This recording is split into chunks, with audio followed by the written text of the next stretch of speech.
Oregon, our quality of life is special. Our state land use laws and commitment to planning help keep it that way.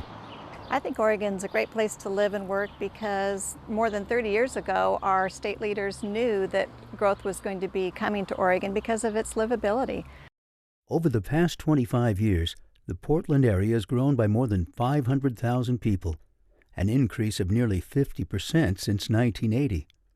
People are choosing to come here, and young people are choosing to stay here and start families here. I think people are coming to Oregon and people are wanting to stay in Oregon. I'm one of those native Oregonians who chose to stay and raise a family here. But the challenge remains how to protect our quality of life while enjoying the benefits of economic growth. Nowhere is this challenge more clear than south of Portland between I-5 and Highway 99 in the communities of Tualatin, Sherwood, and Wilsonville. What just a few years ago were small towns today are vibrant centers for jobs, housing, retail, and industry. In the past decade alone, the population in these towns has increased by nearly 45%. That's 60,000 more trips each day on local roads. I moved to Tualatin because people said, oh, it's kind of a quiet, small place that has easy access to downtown Portland. If my memory's correct, when I moved here in '81, the population was around 6,500 people. Today it's 25,000. I love Sherwood because it's a family atmosphere and everybody works together. Everywhere you go, you see somebody you know. I'm happy with the growth. I'm happy with it because it's made Sherwood a pretty place to live. But even Plan for Growth creates challenges, namely to ensure that road and transportation keep pace with the needs of residents, commuters, emergency responders, businesses, and freight, even people passing through to enjoy the Oregon coast or wine country.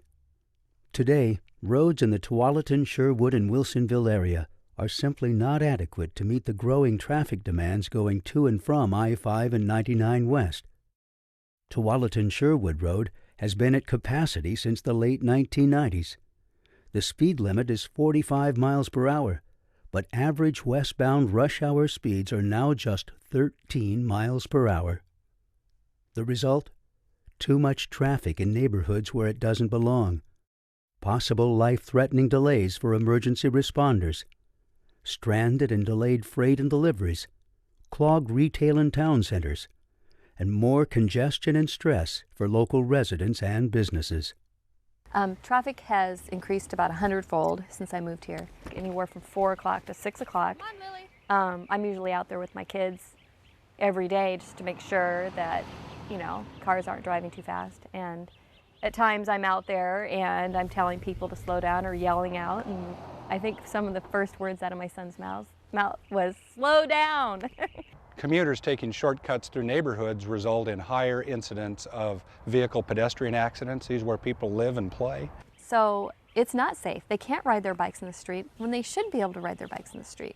We have Meridian Park Hospital, which is a trauma center, emergency hospital there, and I know they're very concerned about the ability to get to the hospital. Our goal is to be at 90% of our calls in 4.5 minutes from the time we depart the fire station doors.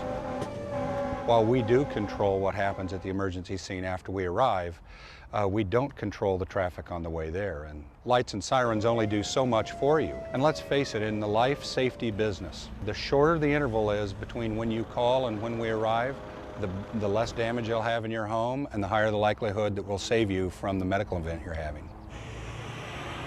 Employees sitting in traffic when they're supposed to be on the clock producing a product, attending a meeting, or making a decision, that obviously lowers productivity from a corporate standpoint. If you're a fully loaded truck on the way to the Port of Portland to ship your goods overseas and you have to sit in traffic, the cost of moving that good or service becomes much more expensive. Taking aim at these problems, leaders with Washington County, the Oregon Department of Transportation, and Metro are working together to fix them. Reaching out and listening to the public, identifying the problems, and developing a balanced and comprehensive set of solutions.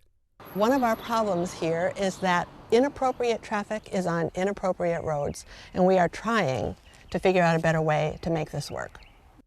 Solutions could include improving capacity of existing roads to relieve congestion and improve safety, expanding mass transit, including more bus service and new commuter rail, strengthening opportunities for pedestrians, bike trails, ride-sharing, and flex time, and building a new limited-access road between I-5 and Highway 99.